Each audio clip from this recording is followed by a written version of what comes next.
ये जी। जो घोटाला खुला है और जो बात अभी समीर साहब कह रहे हैं, ये क्या वजह है?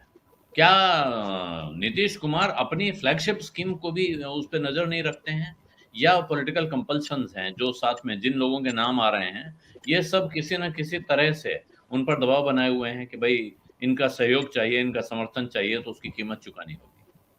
नहीं, अभी जो ये घोटाला तारकिशोर बाबू जिसमें फंसते हुए नजर आ रहे हैं, असल में नीतीश कुमार बीजेपी से उनकी मुश्किल बड़ी, बीजेपी को इस समय वो बहुत पसंद नहीं कर रहे। तारकिशोर बाबू ये सुशील मोदी के चाहने वाले थे, सुशील मोदी के कहने पर ही इनको बनाया गया, उसमें डिप्टी सीएम बनाया गया। अब ये पसंद नहीं है नीतीश कुमार बीजेपी से रिश्ता तोड़ने लगे, तो ये एक मामला ये खुल के आ गया। अब हम आपको 1 मिनट पहले की खबर हम ये बता दें आपको कि नीतीश कुमार ने तेजस्वी यादव के प्रेस कॉन्फ्रेंस के 2 घंटे बाद ही तारकिशोर बाबू को बुला लिया है, डिप्टी मैंने सीएम हाउस में उनको बुलाया गया है। ये एक बार और हो चुका है, जब डिप्टी सीएम तेजस्वी थे तब भी उनको बुलाया गया था सीएम हाउस में, और ये कहा गया था कि आपके ऊपर जो आरोप लग रहे हैं उसका आप जवाब दीजिए। तेजस्वी यादव ने जवाब नहीं दिया और उनको सरकार गंवानी पड़ी, डिप्टी सीएम वो नहीं रहे, बाद में वो फिर से बीजेपी के गठबंधन में गए।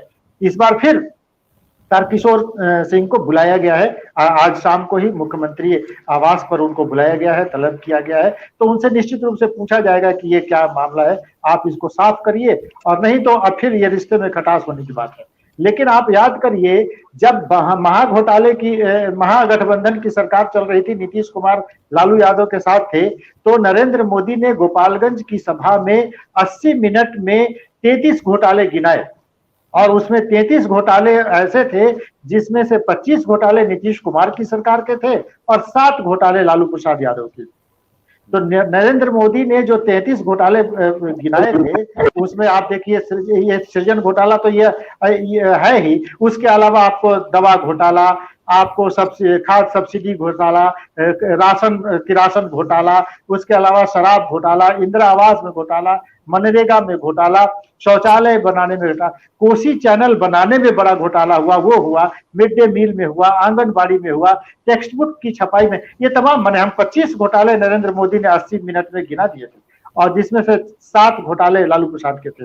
तो अब ये घोटाले जो गिनाए जा रहे हैं, अब ये 53 करोड़ का, ये आज वहां के प्रवक्ता ने कहा बीजेपी के कि क्यों नहीं ठेकेदारी कोई कर सकता है, उनके परिवार के लोग ही हैं, उनको ठेका मिला है, तो इसमें क्या बात है, उनको ठेका मिला है, आप जांच करिए कि ठेके का काम ठीक से हुआ कि नहीं हुआ, ये जांच का बिंदु होना चाहिए।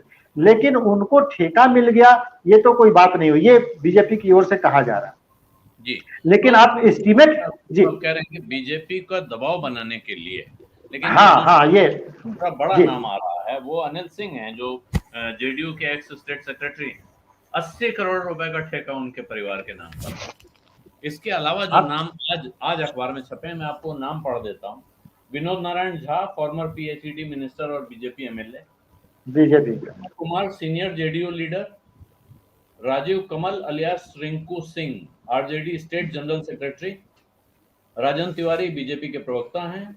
Manoj Gupta BJP business cell के एक्स स्टेट कोऑर्डिनेटर हैं। Dharmendra Kumar Shah, president JDU EBC wing Samastipur.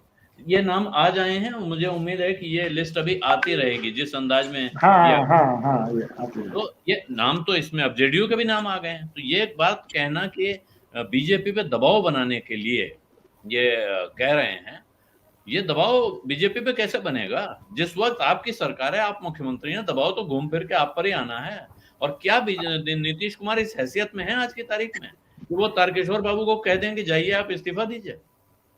हाँ, ये स्थिति में नहीं है, लेकिन वो प्रेशर पॉलिटिक्स कर रहे हैं। दूसरी बात, महत्वपूर्ण बात ये है कि नीतीश कुमार नहीं चाहते किसी तरह से वो घिर जाए तारकेश्वर बाबू, ये दो डिप्टी सीएम उनको बिल्कुल पसंद नहीं आ रहे हैं। तो ये तो छोटे छोटे नाम है, जदयू के जो लोग हैं, चाहे आरजेडी के लोग, आरजेडी में तो तेजस्वी का या तेज प्रताप का मिट्टी घोटाला जब वहां के जू में हुआ और उस पर उनकी सरकार चली गई, उस पर सुशील मोदी ने मिट्टी घोटाले को उजागर किया। ये छोटे छोटे नाम है, असल में निशाना बीजेपी के 2 बड़े नेता हैं, एक तो तारकेश्वर बाबू हैं और विनोद नारायण झा जो मंत्री रह चुके हैं। ये इन दोनों को निपटा देंगे तो एक जो वो चाह रहे हैं कि बीजेपी को अपने उसमें रखें, अपने कंट्रोल में रखें, वो उनका वो सद जाएगा। नहीं तो घोटालों की लिस्ट तो आपको हम बता ही रहे हैं कि 25, और उनके आईएएस ऑफिसर जो शेड्यूल कास्ट शेड्यूल ट्राइब छात्रवृत्ति घोटाले में वो अभी तक गिरफ्तार नहीं हुए। और इस तरह से आप देखिए पथ निर्माण विभाग के 2 बड़े इंजीनियर इसी महीने में, जिनके घर में 4-4 करोड़ रुपए पकड़े गए। पथ निर्माण विभाग को ही पार्कों के निर्माण की जिम्मेदारी दे दी जाती है जब जब चुनाव आता है तब। पटना में पार्क बन रहे, उसमें 30 लाख रुपए जिस पार्क में खर्च होने हैं वहां 2 करोड़ रुपए खर्च किए गए। और ये एस्टीमेट का घोटाला, तो नीतीश कुमार उन घोटालों को अभी तक वो घोटाले न तेजस्वी भी उजागर कर रहे हैं, ये तो अब एक 58 करोड़ या 53 करोड़ का एक है कि ये एस्टीमेट, ये क्षमा करें, वो ये कह रहे हैं कि ये इनको टेंडर दे दिया गया गलत तरीके से। उसमें घोटाला हुआ कि नहीं हुआ ये बात नहीं है, और टेंडर ये 2020 का मामला है, वो टेंडर दे दिया गया गलत तरीके से। लेकिन जो असली घोटाले हैं वो तो सामने नहीं आ रहे। 3,300 करोड़ के घोटाले, सृजन घोटाला का सीबीआई ने छापा मारा भी हाल ही में, लेकिन उसका कोई रिजल्ट नहीं आ रहा है। सत्य हिंदी का ऐप डाउनलोड करें गूगल प्ले स्टोर पर।